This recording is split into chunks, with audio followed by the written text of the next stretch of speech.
안녕하세요. 경제시그널 조현선입니다. 오랜 시간 잠잠했던 2차 전지 섹터, 이 유가 불안에 관련주가 들썩이고 있습니다. 아마 많은 분들 기다리셨을 텐데요. 일시적인 건지 턴어라운드 서막이 될지 자세히 분석해 보려고 합니다. 오늘은 IM증권 이창환 영업이사님 모셨습니다. 안녕하세요. 네, 안녕하십니까. 네, 요즘 뜨거워요. 2차 전지 관련주. 오늘은 좀 조정을 받고 있기는 한데 이제 투심이 많이 돌아온 거죠? 돌아선이 좀 됐고요. 네. 그러니까 어제 이제 사실 기술적으로 단기 고점 시그널이 나왔고, 네. 그래서 저도 이제 어제와 그저께 약간 고점 시그널들이 있으니까 뭐 삼성 SDI라든가 일부 종목들은 좀 비중을 줄이자라고 네. 이제 그 분들하고 통화하면서 의견을 좀 드렸었고, 네.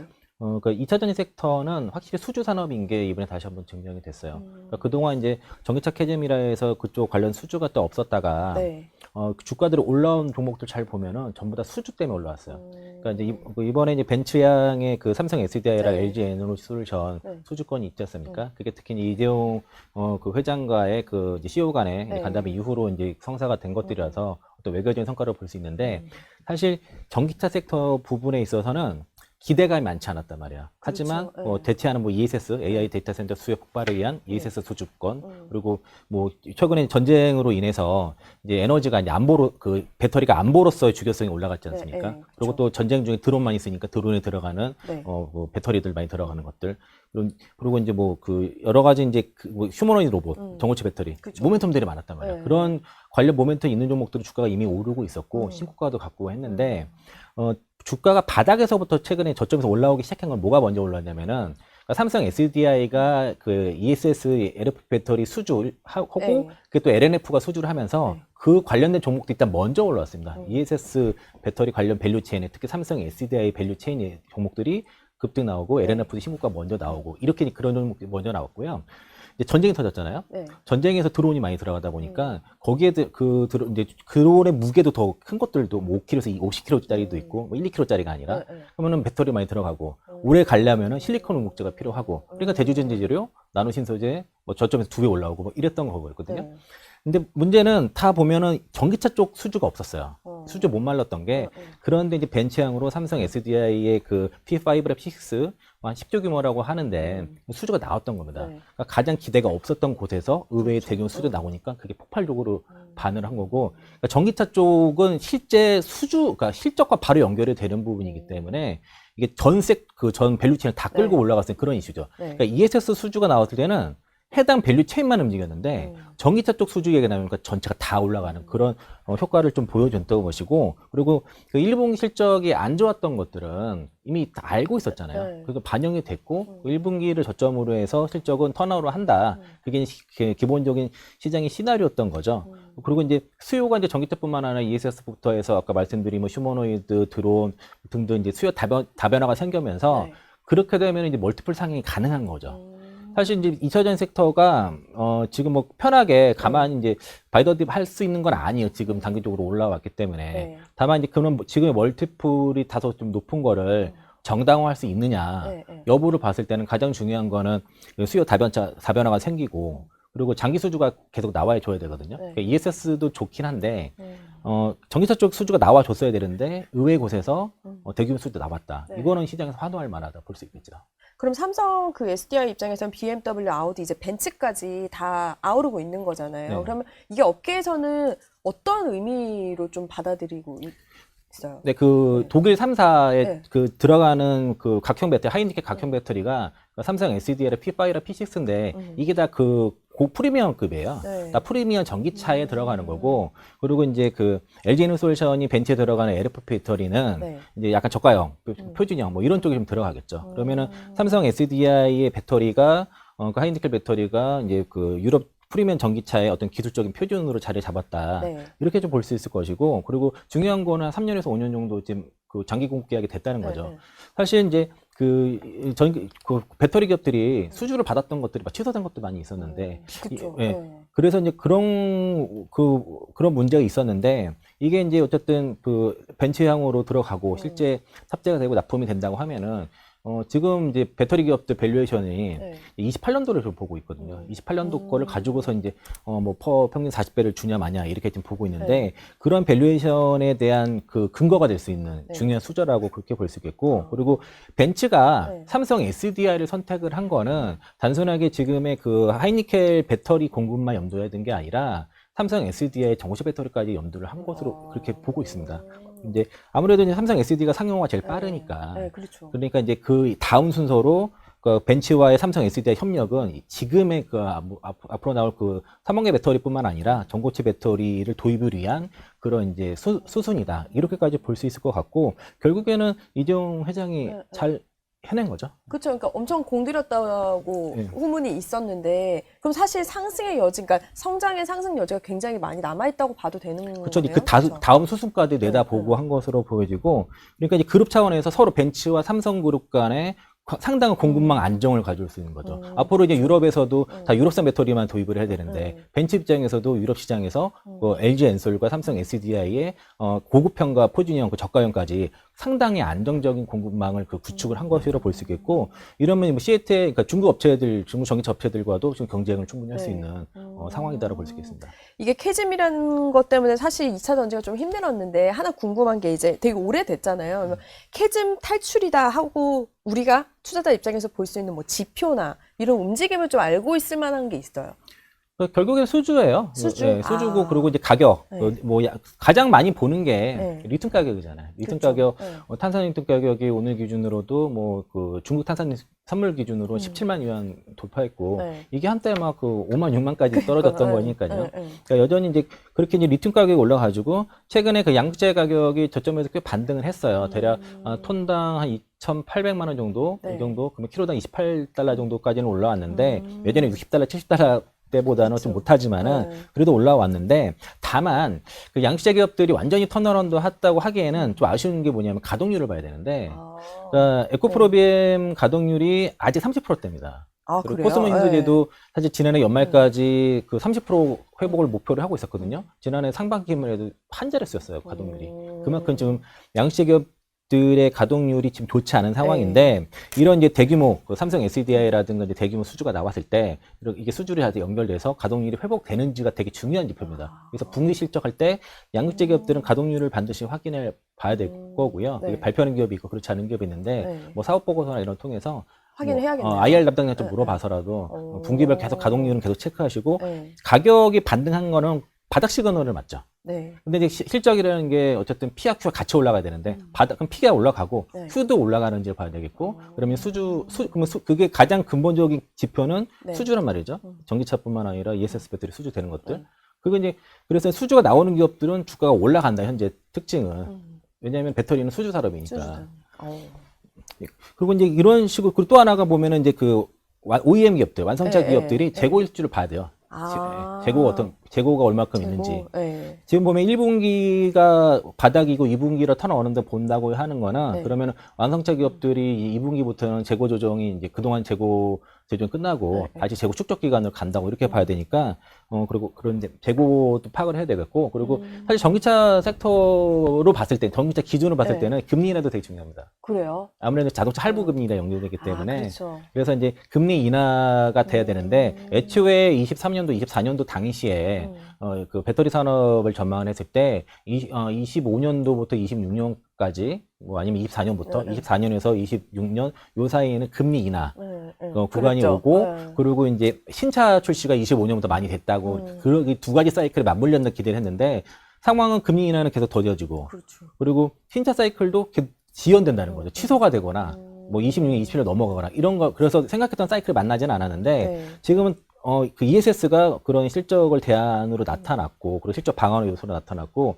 그리고 전기차 쪽에서도 지금 전쟁으로 인해서 그 내연기관차 대비해서 네. 총 비용 대비해서도 좀 싸게 느껴지고, 그렇죠. 그러다 보니까 지금은 국내에서도 신차 문의 거의 다 전기차만 문의한다 그러더라고요. 그러니까요. 유럽도 그리고 매달 두 자릿수 이상의 판매 상승이 나왔고, 전기차 캐즘은 미국에서만 있는 거죠.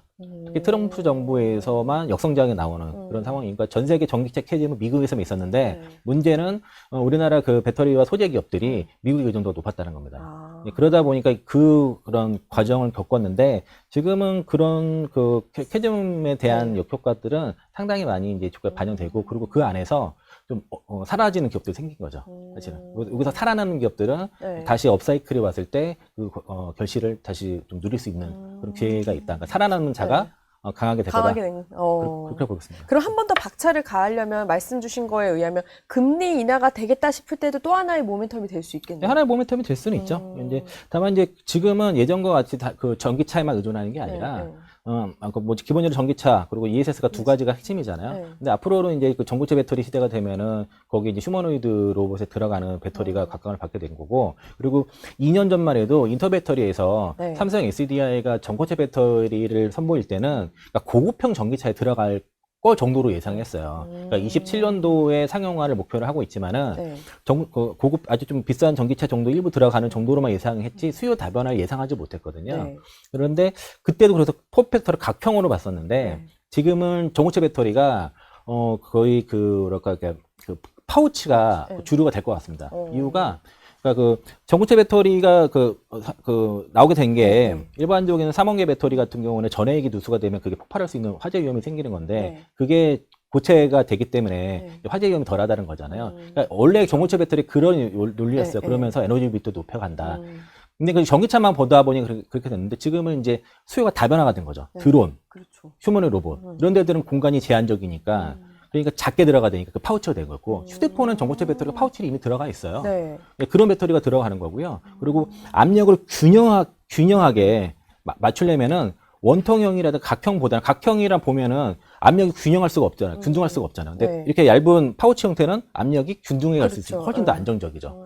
그러면서 이제 그런 이렇게 얇은 그 파우치형의 그 전고체 배터리는 앞으로 드론이라든가 그 휴머노이드 로봇 시장이 열리게 되면은 상당한 쓰임새가 나타나니까 이거는 그 해당 섹터의 그 향후의 그 성장성과 밸류에이션 여는 그런 요소가 되는 거죠. 그래서 전고체 배터리에서 그래서 열광을 한 겁니다. 아, 그렇네요. 사실 휴먼 로봇 같은 경우는 이제 막 시작했다고 해도 과언이 아니니까 더 사용할 여지가 많을 것 같기는 해요. 그렇죠. 그러니까 이제 그 파우치가 전고체 배터리 폼팩터로 부각을 한 거는 휴머노이드 로봇이라든가 드론이라든가 특히 그게 뭐 AAM이라 해서 미래항공 모빌리티, UAM 이런 것들이 등장을 하고 또 전쟁을 통해서 우러 전쟁뿐만 아니라 미국과 이란 전쟁 이 통해서 보면 드론의 중요성이 굉장히 높아졌잖아요. 거기에 무거운 배터리가 들어갈 수 없단 말이죠. 그럼 전고체 배터리인데 또 작게 들어가야 되니까 이거 전고체 배터리가 좀 필요한 거고 그러니까 비행기체 핵심은 어쨌든 무게 제약이 있단 말이에요. 공간과. 그러니까 전고체 배터리 필요하고 휴머노이드 로봇도 마찬가지랍니다. 그러면은 그게 앞으로 그 중국을 비롯해서 중국 업체들도 좀 엔솔한테 배터리 달라고 막 그러잖아요. 그러니까요. 현재는 원통형 배터리가 주류예요. 하지만 향후에는 전고체 배터리가 주류가 될 가능성이 상당히 높고 그리고 이게 이제 근본적으로 그 차세대 디바이스의 혁신을 이끄는 차세대 폼팩터가 될 수밖에 없어서 이쪽 섹터는 계속 보셔야 됩니다. 거기에 그러니까 이제 뭐 이게 조정이 있더라도 갖고 있을 만한 그 가치가 있는 것 같기는 해요. 다만 이제 그 주가 상승 변동성이 상당히 크기 때문에 그러니까 상당한 어느 정도 그 주가의 퍼포먼스를 보이게 되면은 어느 정도에서는 좀 착시를 하고 다음 조정을 노리고 이런 식으로 가만히 그냥 끌고 가는 것보다도 그러니까 단기 매매라기보다도 어느 정도 접점 잡고 끌고는 가되 오버슈팅 그리고 고전식으로 나오게 되면 거기서는 좀 끊어줄 필요는 있다고 보는 거죠. 테슬라 요즘 어떻게 보세요? ESS 이제 모멘텀 되면서 테슬라도 좀 뜨거워지고 있는 것 같기는 한데 어떻게 보세요? 좀? 테슬라 오늘 실적 발표했죠. 실적 좋고 다 좋은데 그 앞으로 현금 뭐 하반기에 현금 흐름 마이너스 하고 있었고 돈 더 많이 쓴다 그러고 그리고 이제 로보택시 같은 경우에는 그 텍사스에만 일부만 국한돼서 움직이다 보니까 실망 매물 좀 나왔는데 사실 그 테슬라의 움직임이 우리나라에서는 2차 전지뿐만 아니라 현대차도 같이 연동됩니다.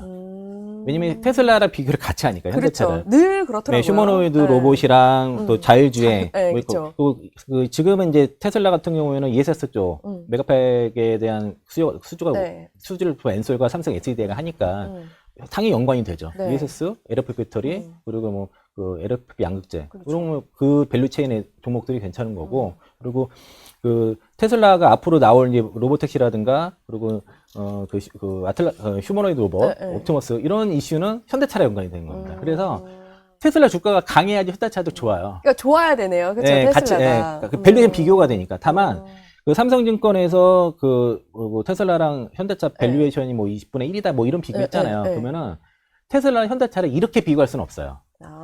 왜냐면 테슬라는 혼자 다 하지만 그 뭐냐 휴머노이드 로봇자 자율주행 모두 다 보면 현대차, 뭐 기아, 그리고 그 현대 모비스, 저기 그 보스턴 다이나믹스, 네. 뭐 현대 글로비스, 현대 오토웨버 그룹사가 전체 하잖아요. 네. 전체를 가지고 비교해야 돼요.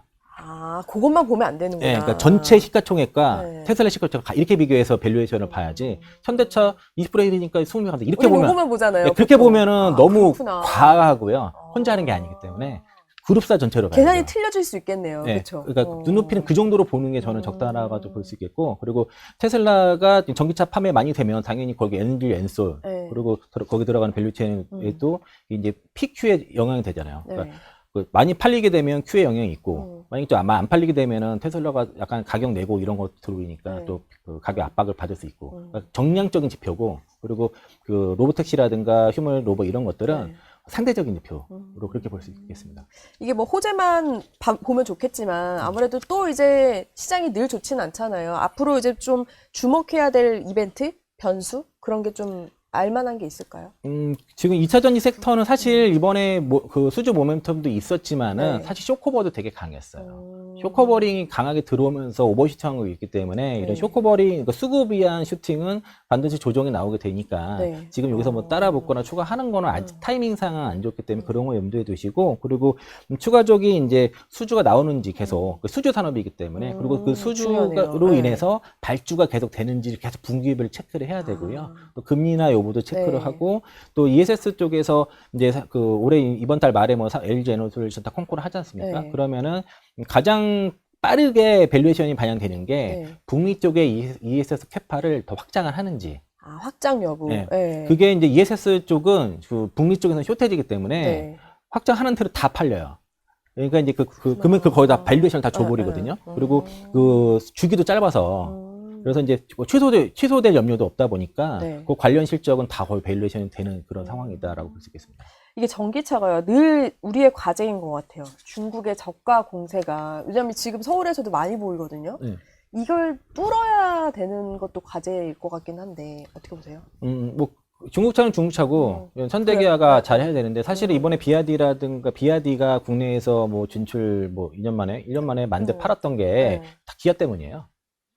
예, 기아가 그 배터리를 좀 잘못 넣는 바람에 EV5에 대한 그 경쟁력을 갖지 못해서, 그래서 너무 이제 비싼 차를 내버린 거죠. 네. 구형인들. 그래서 중국 배터리 쓰고 하면서 저가격에는 안 산다라는 그렇게 강했고, 그 바람에 이제 뭐 그 비아디의 뭐 셀라이언이라든가 네. 그 아토3 이런 것들이 다 팔리게 된 겁니다. 사실은 비아디 차량들은 3년 지나게 되면은 중고차 가격을 답보할 수 없을 거예요. 그게 이제 LFP 배터리고 거기에 한계가 분명히 있는데도 불구하고 외장은 멀쩡한데 안에 뼈대들은 막 그 되게 완전 뭐 10여 년의 구식이거든요. 다만 이제 이거는 뭐 가격적으로 그러니까 기아가 잘했었으면은 비아디의 그 국내 판매가 그렇지 않았을 텐데, 비아가 경쟁력이 있는 차를 최근에 내보이지 못했다는 거죠.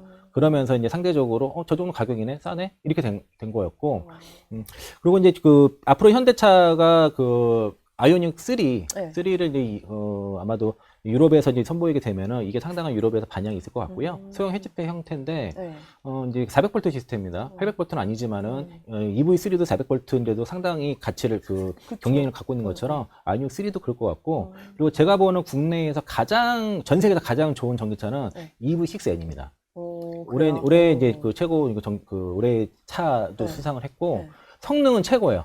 포르쉐보다 훨씬 더 좋은 차라서. 그러니까 기술력은 전기차 기술력은 현대차가 상당히 좋아요. 이 폼팩터 그러니까 이 GMP 폼팩터를 아직도 넘어서는 그 플랫폼을 넘어서는 그 회사가 없을 정도로 기술력은 상당하죠. 전기차뿐만 아니라 하이브리드, 플러그인 하이브리드, 수소차, 내연기관까지 다 총망라해서 경쟁력을 갖고 있는 게 이제 현대차인데, 전기차 쪽도 결국에는 현대차가 보여줘야 되겠죠.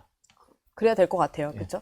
그렇다면 이제 아까 말씀하셨는데 강한 회사가 결국 남는 회사가 강해지는 거라고 했는데, 옥석 가르기가 사실 쉽지는 않은 것 같은데 기준 그리고 최우선 되어야 하는 회사, 뭐 섹터 이런 게 있다면 뭐가 있을까요? 결론부터 말씀드리면 셀입니다. 일단은 LG에너솔루션과 삼성 SDI인데 지금은 단기적으로 좀 올랐기 때문에 좀 조정을 좀 기다리시는 게 좋겠고, 거기가 LG엔솔 같은 경우에는 시총 80조에서 90조 사이에서 잡으면 거의 실패를 안 해요. 그리고 이제 100조 이상, 120조, 지금 100조 살 넘었잖아요. 120조 가갈 때는 거기서 하면 좀 물릴 가능성이 높기 때문에 당분간은 밴드에서 아직은 좀 움직이니까 그 밴드를 유의하시고 접근하시고 그러면은 LG 엔솔이 120조로 다가가면은 섹터가 고점일 수 있겠다.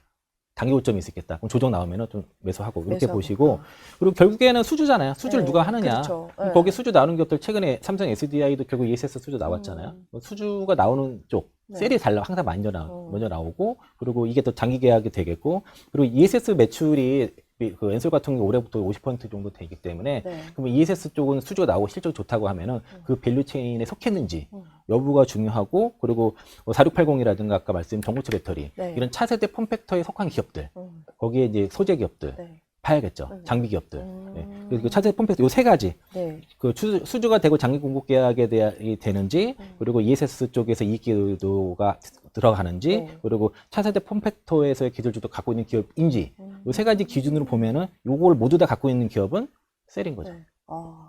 재밌네요. 그러면 이사님, 제가 늘 여쭤보는데 오시는 분들마다 지금은 사실 반도체가 강하다는 거는 누구도 부정할 수 없는 부분인데 전쟁도 어쨌든 해결 국면으로 가고 있는 과정에서 소음이 나오고 있잖아요. 네. 분명히 그리고 또 전쟁으로 해서 세상도 많이 바뀌었는데 전체적으로 보셨을 때 이제 반도체 외에 좀 눈여겨봐야 될 부분, 2차 전지도 분명히 있고요. 어떤 부분들을 좀 요즘 눈여겨보시세요? 저는 이제 지난해부터 사실은 반도체 비중이 좀 많았고, 네. 그리고 뭐 저도 한 40, 60% 유지한다고 보는 입장이고, 항상 반도체가 가고 나면은, 네. 그 다음에 뭔 일을 항상 보거든요. 그렇죠. 그 다음 항상 현대차가 움직였어요. 그래요. 그러니까 현대차 같은 경우에는, 전쟁 중에는 네. 자동차주로 분류가 돼서 피해주인데, 네. 전쟁이 종전이 휴전이 되게 되면은 피지컬 AI주로 바뀌면서 해결하는 주가 되는 종전 거네요? 수혜주가 됩니다. 그러면 전쟁이 끝나게 되면은 휴머노이드 로봇 관련 종목들 다시 움직일 가능성이 높아서 그 전에 휴머노이드 관련해서 주가 원이 올랐는데 주가가 이제 전쟁 때문에 빠졌는데 지금 다시 휴전에 대한 기대감이 높아지면서 돌아서는 기업들이 좀 있을 겁니다. 그런 것들을 리스트업해서 보시고요. 그리고 그렇구나. 그리고 이제 지금 조선주 가는 것도 네. 결국에는 그 엔진이 AI 데이터 센터에 들어간다고 하면서 그렇죠. 올라간 거죠. 네. 조선주 같은 경우에는 실적 모멘텀으로는 대부분 반영이 됐어요. 수주 모멘텀 반영이 됐는데 그 다음 그 밸류업이 되는 부분, 밸류에이션 리레이팅 부분은 군함 유시가 있어야 됐거든요. 근데 그게 아직 안 나왔어요. 안 별로. 나왔죠. 그런데 의외로 ESS 그 AI 데이터 센터 그 엔진 부분이 수주 그 얘기가 나오면서 밸류에이션을 올리는 요소가 됐습니다. 이제 그러니까 그렇게 밸류에이션이 그러니까 새롭게 밸류에이션 받을 수 있는 기업들 자꾸 보셔야 돼요. 제가 뭐라고 다 설명드리긴 어렵지만은 그러니까 이제 그 기본적인 실적에 받쳐주는데 밸류에이션 리레이트한 기업들. 현대차도 내연기관차랑 뭐 전기차 하이브리드에서 실적이 나오는데 휴머노이드 로봇과 자율주행 그런 돈 버는 로봇들을 하면서 밸류에이션이 리레이팅 된다는 거잖아요. 그래서 테슬라 비교하는 것들. 그러니까 그런 투자 아이디어를 갖는 기업들을 계속 발굴해서 보셔야 된다. 그럼 반대로 이제 안 봐도 되는 것들이 있을까요? 너무 많이 올라간 것들은 조심해야 되겠죠. 너무 올라가는 너무 올라간 것들은 섹터를 떠나서. 그러니까 이게 테마인지 아니면은 이제 구조적인 성장인지를 봐야 되겠고 그리고 한 가지 팁을 드리면 이제 4월달 마무리되고 5월달이잖아요. 지난해 보통 세리메이 많이 얘기하지 않습니까? 그러니까 지난해 5월달은 바이 메이였어요. 그때 추세 상승이었습니다. 대부분 그때가 주가 바닥이었어요. 그러면서 굉장히 올라왔는데 올해 같은 경우도 이걸 세리메이를 하기에는 좀 어려울 것 같아요. 왜냐면은 지금 워너삼은 그 삼성전자 하이닉스라는 그 주도주가 있고 지금 쇼테지 시대거든요. 반도체 관련된 쇼테지 산업들이 너무 많아요. 그러니까요. 관련들이 지금 다 엄청나게 하고 그리고 오늘 좀 뭐 삼성력 조정받지만 계속 가고 있지 않습니까? 그러니까 그런 주들을 자칫 놓칠 수 있기 때문에 그래서 제가 그래서 이제 생각한 게 그럼 이번 5월은 세리메이 바이메이 아니라 리밸런싱 메이다. 리밸런싱 메이다. 그래서 이제 너무 많이 오른 종목을 뭐 추가하기보다도 실적에 받쳐주면서 아까 그 밸류에이션 리레이팅이 될 수 있는 기업들 중에서 아주 덜 오른 종목들을 좀 일부 리밸런싱을 하는 게 좋을 것 같다. 그러니까 시장을 떠난다기보다는 그러니까 그런 식의 뭐 포트 조정을 통한 리밸런싱을 하자라고 의견 드리겠습니다. 마지막 질문까지 답변해 주셔가지고 알겠습니다. 오늘 2차 전지가 조금 더 뜨거워져요. 외전에 왜 그랬잖아요. 반도체가 잠잠할 때 기다렸던 분들처럼 2차 전지에 오랫동안 잠잠했던 분들이 많이 기다려졌을 것 같기는 하거든요.